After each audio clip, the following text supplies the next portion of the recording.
हमारे लक्ष्मण भगत जी हैं,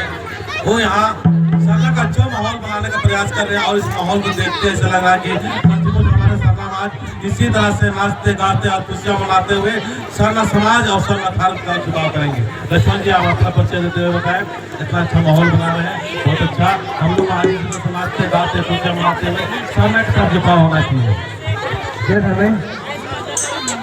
आज हमारा नाम लक्ष्मण भगत के और ग्राम टांगों से बिलोंग करीला और आज हमारे टांगर सरना असल बजे की सरना आदिवासी परंपरा विभाग से सेवा पूजा